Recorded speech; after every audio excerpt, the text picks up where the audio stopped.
This one, and I knew by saving myself a little bit after knowing that if Risper felt good, she was going to be in control of the race, I could test myself a little bit more this weekend. Okay, so during the TC 10K, you're looking to go sub 33? I'm shooting for the course record, if I'm correct. I'll have to affirm this, but it's 32:56. Yeah, but you ran the Vancouver Sun Run as a bit of a workout, knowing that Risper Gasaba was there?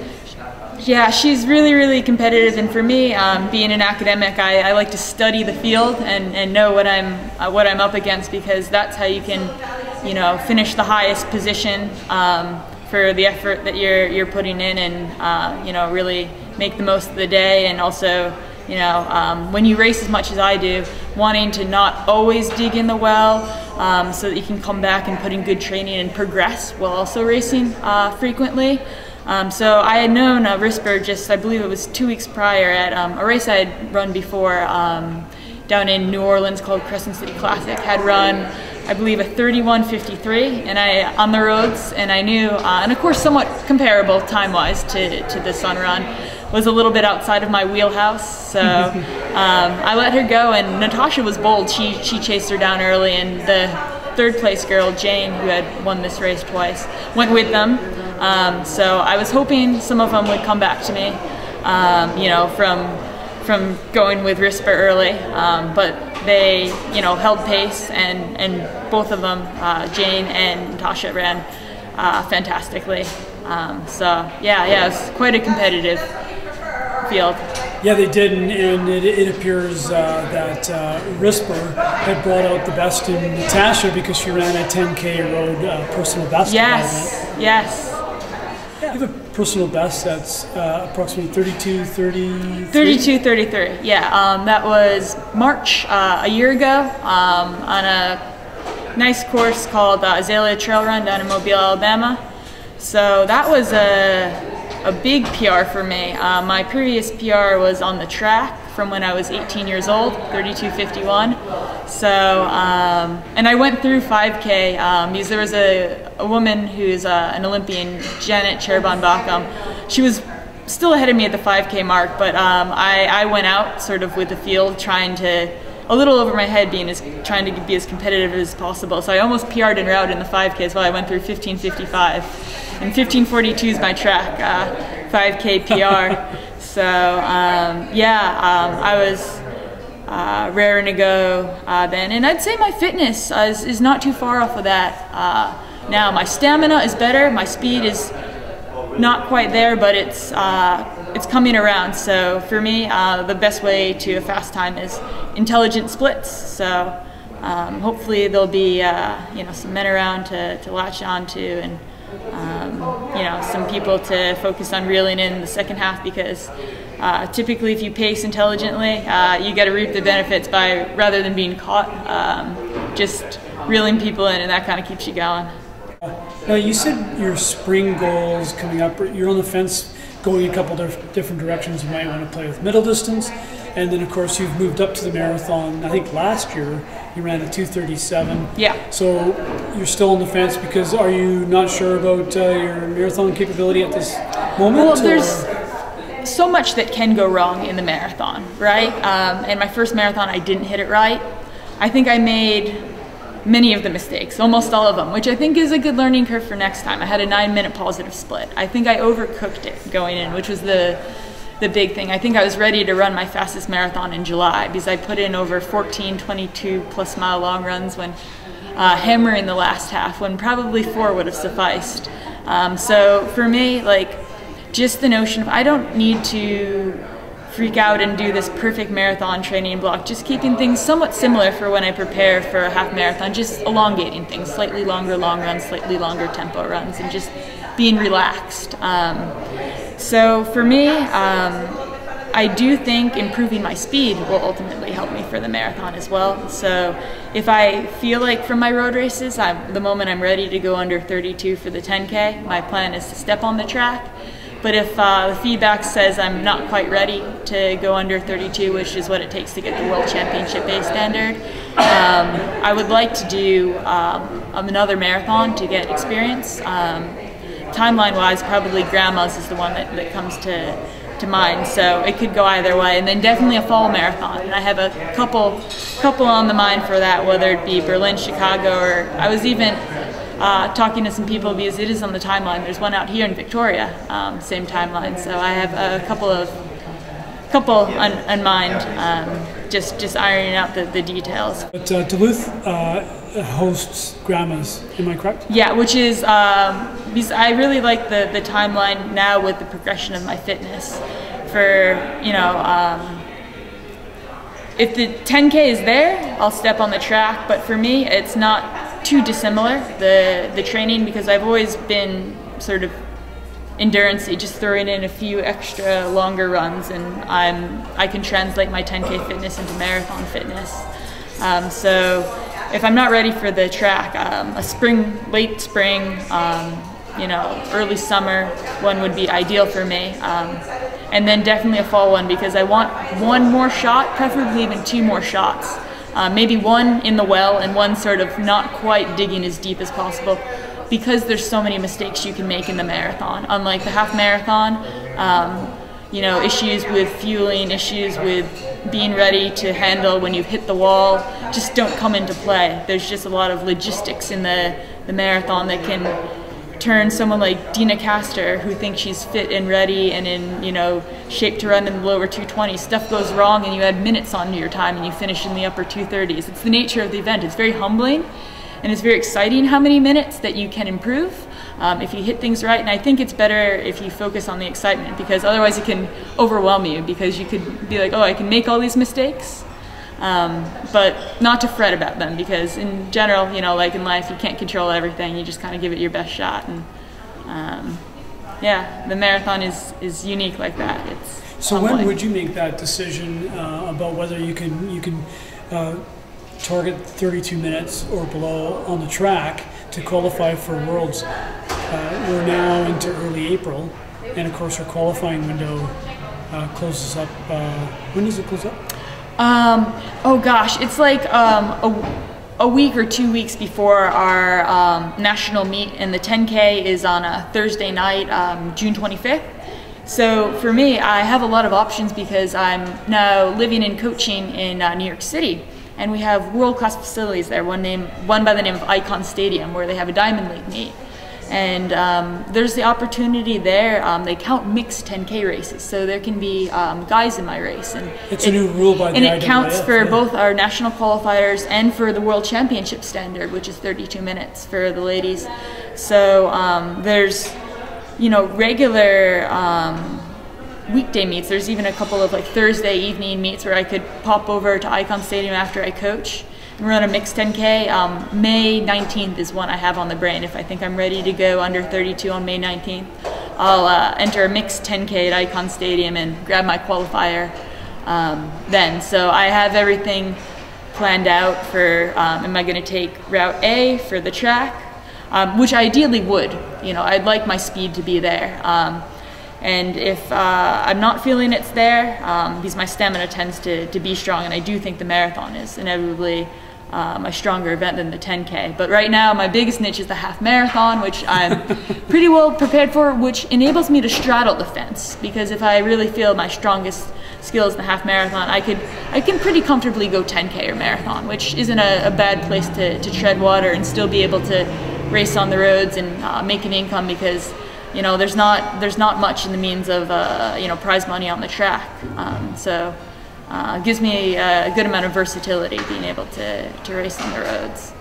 So the 10,000 might be more about glory, where the marathon is definitely about an opportunity to make a few dollars. Am I right? Well, the marathon is it's become such an exciting event with thousands of people in these big cities, and inevitably that's where I want to be. But in World Championship years, there's sort of more participation and more focus on the 10K. There's not as much participation in the World Championships marathon.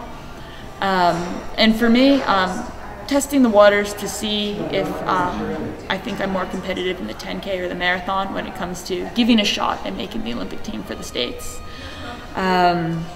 Is sort of why I want to test the waters with track, and I think building my speed too will benefit me more than just mileage and long runs, since that's something that comes a lot more naturally to me.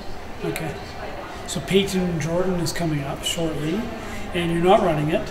No, and for me, all throughout my collegiate career, I've been the one that goes out and sets the pace, and everyone sits on me. I was used to that because I was always chasing like American under 20 records, and there's only a small time window, and there weren't other ladies who were going to set the pace for me. So I feel quite comfortable, you know, leading the way. Of course, it is easier to follow, but in times where I've been in these large packs and being 5'10", which is quite tall for the ladies, I'll get my heels clipped, and I'm not necessarily comfortable in a pack. I like to hang off to the outside in one of the outer lanes, or you know, kick back behind. I guess sometimes those races are good for getting you experience, getting used to feeling comfortable in situations where you'd otherwise be uncomfortable, but there's only so many races that you can do that I would rather be under a more controlled, relaxed situation where I just have, you know, a couple guys in my race, and I know I'm just going to hit my splits and just relax. That's sort of the approach I've taken, rather than you know, flying out to the West Coast on my own dime in these very stacked field and sort of being a little bit more nervous. I can just sort of go after an evening of coaching my high school team, pop out a 10-minute drive over to Icon Stadium and just relax, you know, get the job done, because track has always been a little bit more nerve-wracking for me than the roads. I love the roads and cross country. I feel very relaxed and in my element, but keeping everything calm and close to home is sort of a better introduction back to track for me, since I've been away from it for a while. Yeah, 6 days after TC, I'll do a 10K that's just a couple miles from where I coach on a Saturday, and then fly out after that, and in the morning do Bloomsday. 12K, yep. It has a notorious giant hill in it, doesn't it? Yes, for me, back where I've been training in New York, I do tons of hill training. I have a favorite route where I like to do a pickup in just my general training runs, which is just a straight like 12-minute uphill. And a nice climb, because they're carriage trails for horses, so they're not made so steep that you have to change your form. You can run with good form, but you know, so the horse doesn't have to labor too hard. So carriage trails are my go-to for uphill running, and it just makes you stronger. It's like weight training in disguise. More muscle fiber recruitment, so you don't have to hit the gym, you can just hit the hills. Horses for courses.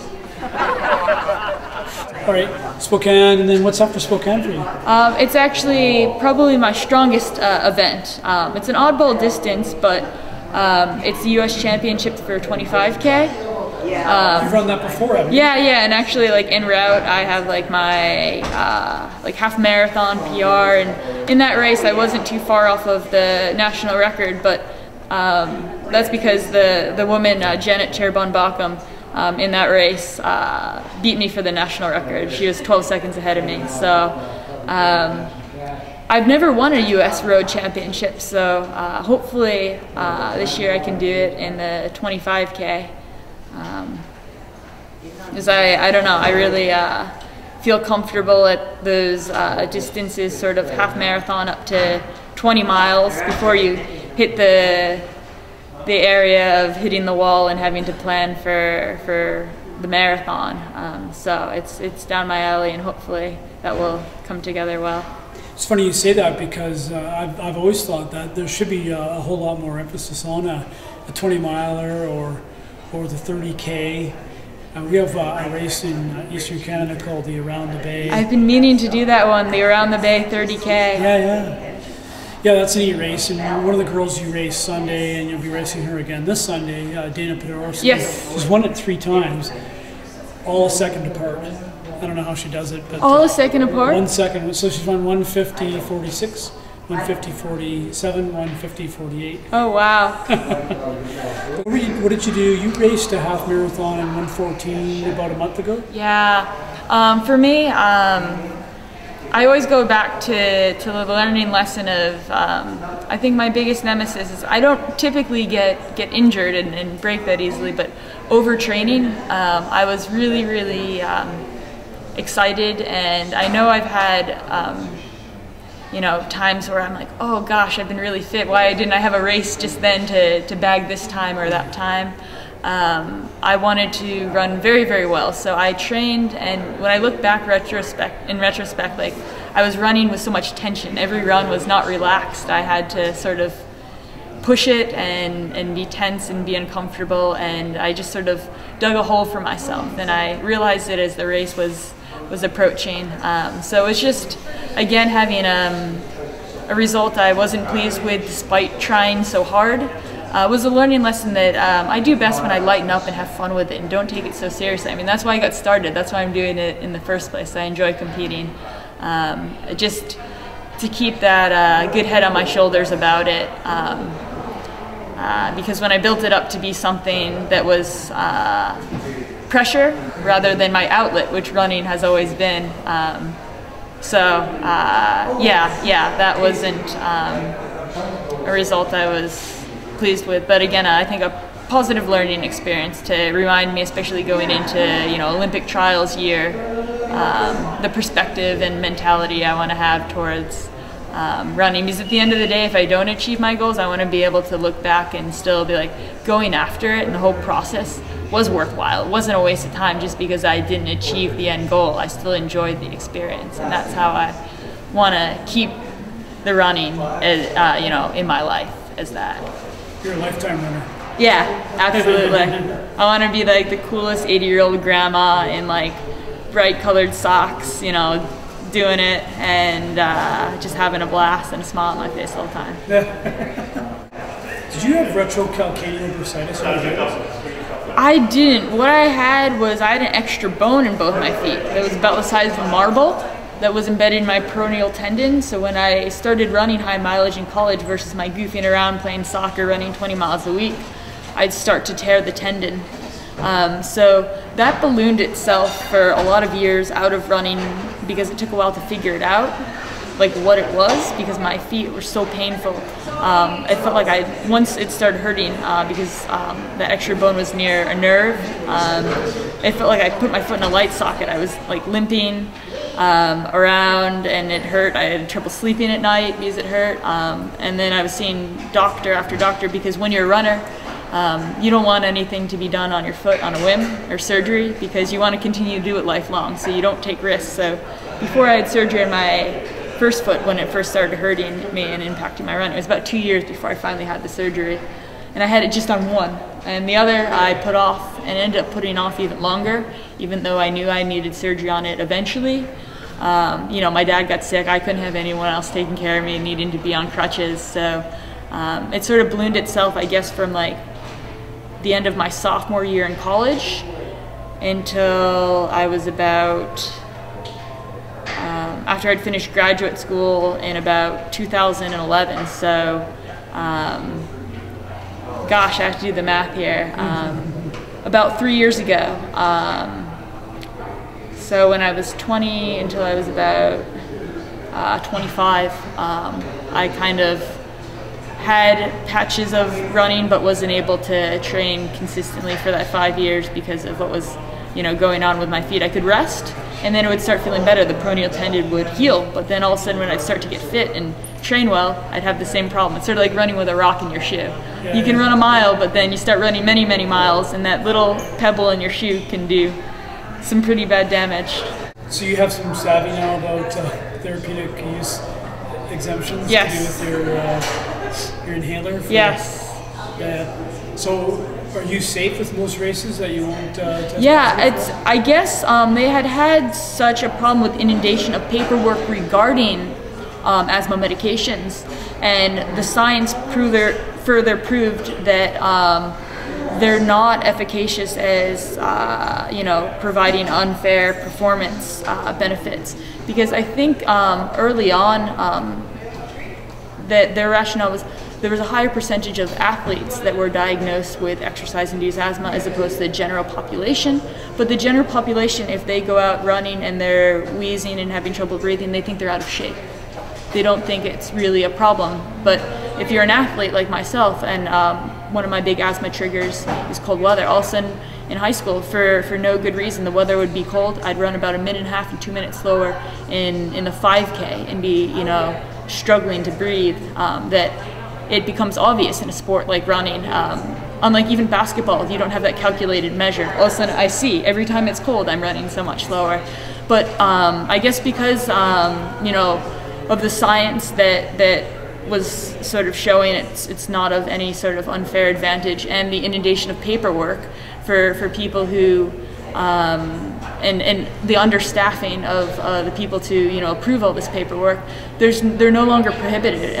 Both Flovent, which required an ATUE, and albuterol that required a TUE, which are like 2 common asthma medications, which I've taken, no longer require any TUEs. So yeah. Was that around the time you were looking at becoming a pilot in the U.S. Air Force?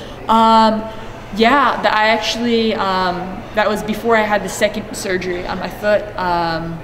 I was sort of, I needed to and did put running sort of off of, you know, what I was pursuing, because I got started running when I was a kid with my dad, and it was after my dad had passed. So originally I tried to you know, turn it around to motivation. I really wanted to do all these, you know, races and be inspired, you know, kind of memory of my dad. But I'd show up at these races and I just kind of get sad because he's supposed to be there. He was missing. It was just a little bit too emotionally heavy that I needed time away from it so that I could not just have the feeling like he should be here, but kind of separate myself to where it's not this knee-jerk reaction like he's missing, but I can kind of look back and still have positive memories, but it's not so fresh and so raw. I mean, everyone kind of grieves in their own way, and I had to sort of respect that, you know, the grieving process kind of left me a little bit too drained to do what I needed to do to be on top in running, because you can't be at 90% in running. It's not like basketball. I can then shoot great free throws or, you know, have really good cat-like reflexes for making steals. You really have to be on your A game with just your fitness, your rest, your recovery, your mentality.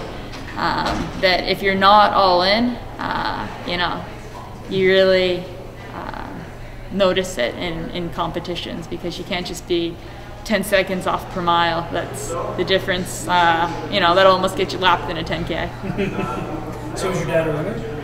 He got started when I got started. I started when I ran the school mile in 5th grade for the very first time. It was my first time mile. I ran in 5:55 and beat all the girls and the boys and set the school record for the girls and boys. So I was really excited, because I was like, if I can beat all the boys, I gotta find a way to compete and make this a sport. So I knew my dad ran the track like 3 days a week to stay in shape. So I asked if I could join him. So the very first time he took me in the track, I was lapping him so much. He tried to put me in the outside lane, and he'd run the inside lane. Still try not to have me lap him too many times. And probably after about 2 weeks of running 3 days a week at the track, an older gentleman who was really an age group ace for like 65 and above approached me and started you know, talking to me, and told me about a local road running store in the area. And there's this coach who's affiliated with the store who puts on like a club team, and they meet regularly for workouts. And I think probably that same afternoon, my dad and I went to the Roadrunner store and met the coach, and that guy's been my coach ever since. Oh, no way. Yeah. What's his name? His name is Mike Barnow. Mike Barnow, and he's still your coach today? Yep. Oh, so he actually he found me the coaching job that I'm doing now that I love doing. So yeah. I mean, I was coached by my college coach when I was in college, but they very much got along. They were cut from the same cloth. Really, really great people. And the lovely thing is, when you're no longer in college and you don't have a team to run for, you know, and there's not a lot of post-collegiate teams, my coach, I really enjoy like sharing the experience with him, and the fact I've known him for so long, and my father's past is like a second father to me. Like, even if I never ran another step in my life, I'd still probably call him 2 days a week, and we talk about all sorts of stuff. So it's nice to feel like in the sport, you know, people are enjoying your successes with you, but in like an unconditional way. They're not going to be like, oh, I'm wasting my time the moment she's not running well. That you got people in your corner who enjoy your successes, but also are with you through success and failure. Nice. So, and it's great that you have Mike Barnell for that. Yeah. So, someone in your corner, and then he's like a second father. Yep.